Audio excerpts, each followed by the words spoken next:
Oh man, good morning. Do take a seat. Well done, Jacob. You're Storm Eunice there, just struggling, blowing your iPhone off the music stands.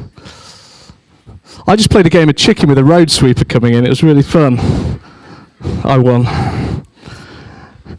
Wonderful. So we're looking at this story, Jesus calming the storm. It's in Matthew, Mark, and Luke. We're going to read it from Luke's Gospel. The words are going to come up on the screen, all being well. And it goes something like this. So we've got a wonderful. One day, that's Jesus, got into a boat with his disciples, and he said to them, "Let us go across to the other side of the lake." So they put out. And while they were sailing, he fell asleep. A windstorm swept down on the lake, and the boat was filling with water, and they were in danger. They went to him and woke him up, shouting, "Master, Master," or "Master, Master," if they're from the south, "we're perishing." And he woke up and rebuked the wind and the raging waves. They ceased, and there was a calm. He said to them, "Where is your faith?" They were afraid and amazed, and said to one another, "Who then is this, that he commands even the winds and the water, and they obey him?" This is the word of the Lord. Now, I don't know if you can remember, but the very, very first Sunday, right at the start of the pandemic, the first time that we had church online, the theme we used was hope over fear. And so today is perhaps a very appropriate opportunity to hear Jesus' words spoken to us again. Peace, be still. All these Sundays later, there's some sense of us beginning to emerge out of whatever the last couple of years has been. And this passage thrown up by the lectionary for us today asks a similar question to that one we asked on the first Sunday of the pandemic. Will we choose faith over fear? How do we go about finding a voice of faith rather than a voice of fear? Can we find that voice of faith, or will we allow the noise of fear to drown it out? Now, you might have noticed we've had a very real live illustration of a storm this weekend, and fortunately I think here in Lincoln we came off lightly compared to other parts of the country. But nevertheless, being caught up in a storm can be really scary. I don't know if there are people here sat in their houses just maybe a little bit scared about what was going on outside.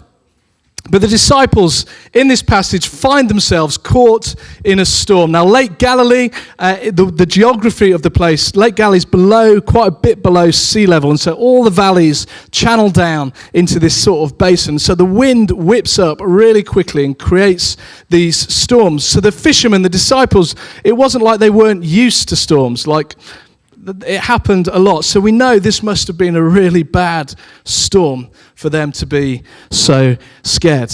And there's loads of things that you and I can be afraid of. Is anyone ever afraid of the dark? A few people. Anyone ever afraid of spiders? Oh, lots of people there. Anyone afraid of balloons popping? One or two. There were some examples up during the game. If we could just have that slide up again. Could you tell me what these are a fear of? So the first one I can't even pronounce, but let's call it cumpaunophobia. It's probably not how you pronounce it. I never studied Latin. Does anyone know what that is the fear of? Number one. Go on, Hannah.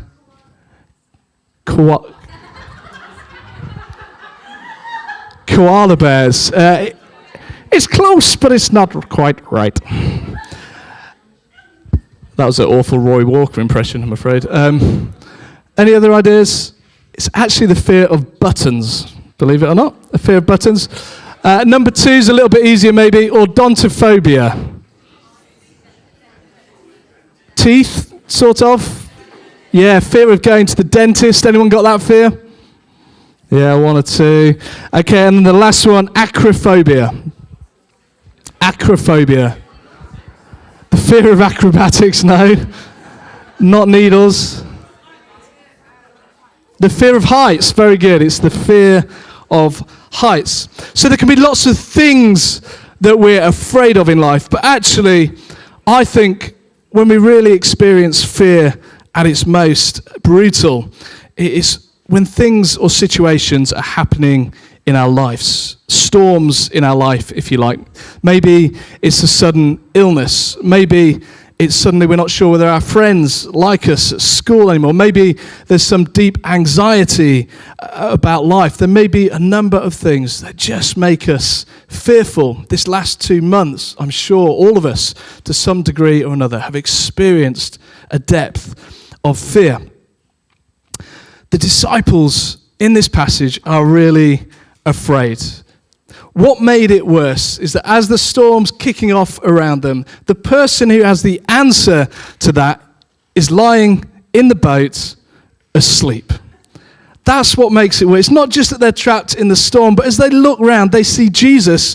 Another gospel tells us he's even got his head on a cushion. He's not just like dropped off to sleep. He's got settled properly. He's thought about it. He's laid out his cushion. He's catching some sleep. You can imagine the disciples going, doesn't he care? What is he doing? Why isn't he acting to stop the storm? He can heal this person. We saw that. Why can't he? What is he doing? And you can see that they're just about to burst with fear. And before we know it, it's really easy to let fear take over. It's really easy. If you imagine this is us, I think you've got some balloons on your seat, some of you. It's like we're a little bit afraid of something. We experience some anxiety or fear, and that leads us often to having more fearful thoughts. Well, what happens if? And the fear gets more. And then it might be like, well, I prayed and nothing seems to happen. And then it's like, where's Jesus in all of this? Doesn't Jesus love me? Look at what else is going on. And the whole thing can just gain momentum until our lives become full of fear. So if you've got a balloon, can I just encourage you just to blow it up? Just to blow it up and just write on the balloon. Just hold it, don't tie a knot, just hold it. And maybe just write in the pen you've got, like, what is it that's causing you fear at the moment? It might be, don't need to talk about it, just have a think yourself. Chaos.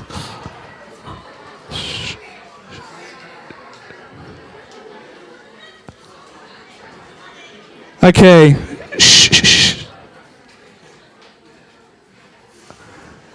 Just quietly, by yourself, don't need to talk about this because these things might be a little bit personal. Just on your balloon, or if you've not got a balloon, just think, what are the things at the moment that are causing you fear?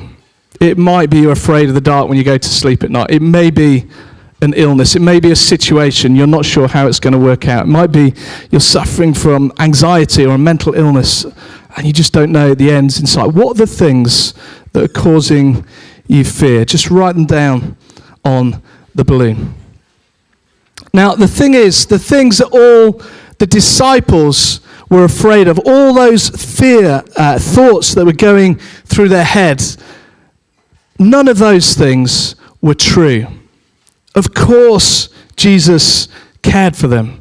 Of course, Jesus knew what was going on. Of course, he hadn't abandoned them. Of course, he had the power to still the storm. But the voice of fear got stronger and stronger, and so they start to listen to the voice of fear, and they believe it, and so they struggle to keep the boat afloat, getting more and more tired, getting more and more frustrated with Jesus, who's just lying there, having a sleep, believing more and more that Jesus doesn't care, that Jesus isn't with them. They've lost their voice of faith. It's become hoarse because of the noise of fear around them. And it's not until they get so desperate that they finally cry out to Jesus. And he says, "Peace, be still." And in that moment, all the wind comes out of the storm, all the wind stops, all the fear disappears. And there's no threat of that bursting, of that exploding. All the fear has gone. So just let the fear out of your balloons. Let's just have a comedy moment.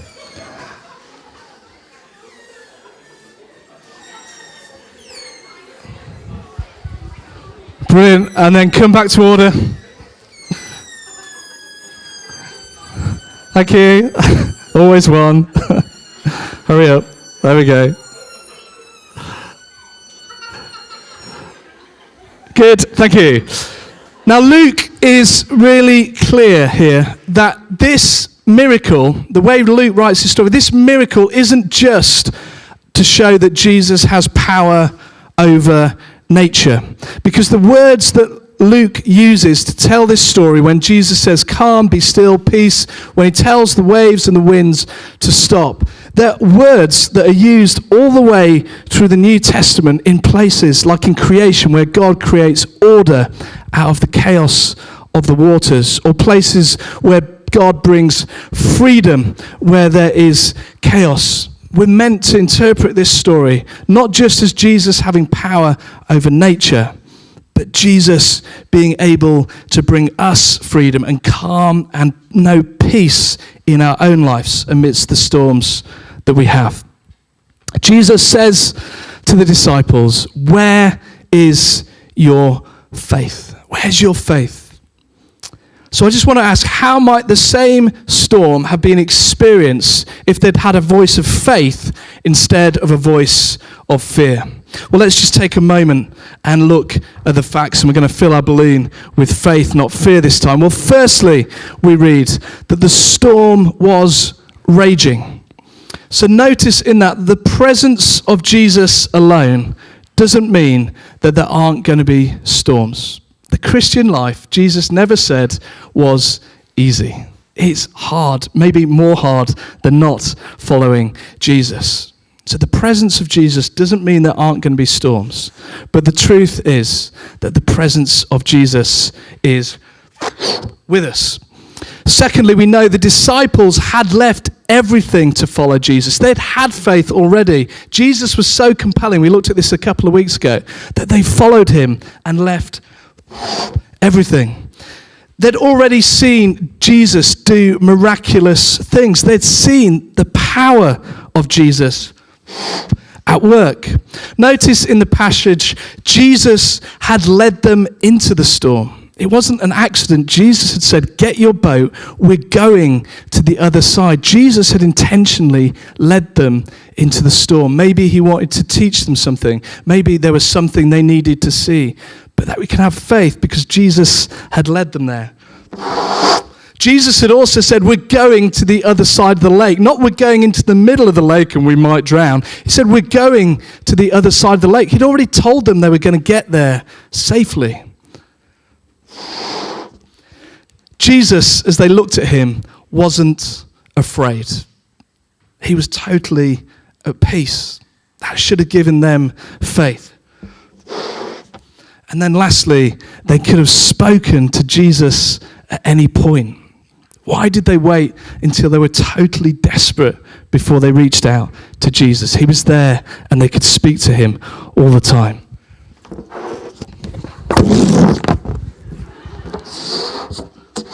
Not very good at tying that.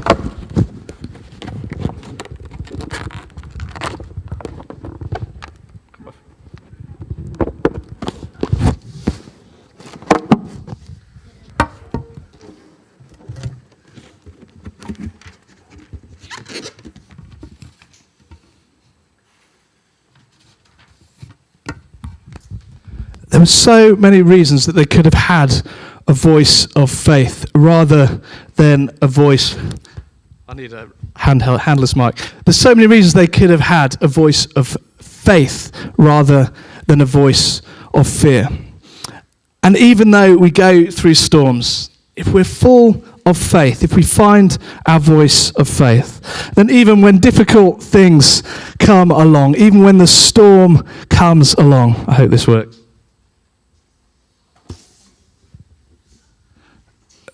Then the balloon stays full. Our faith stays full.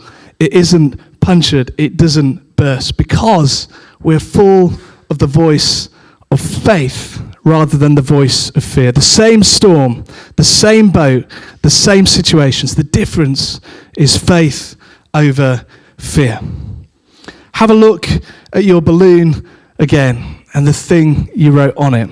Maybe this time you want to inflate it and instead write on there promises of God or words of faith, things you've seen him do in the past, promises he speaks over you. And instead, that situation where you're experiencing fear, the situation doesn't change, but maybe your voice in it can.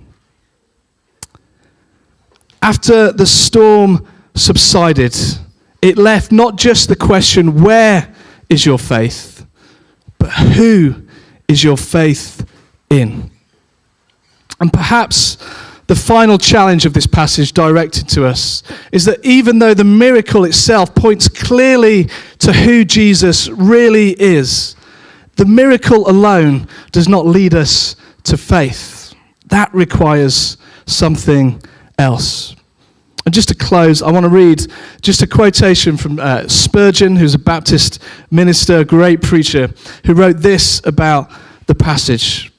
I just want to read this because it's about Jesus, but the point that Spurgeon's making is that Jesus, when he was in that boat, was fully human as well as fully divine. He was fully human. That's why he was asleep. It says he was tired. He was knackered. He put his head on the cushion.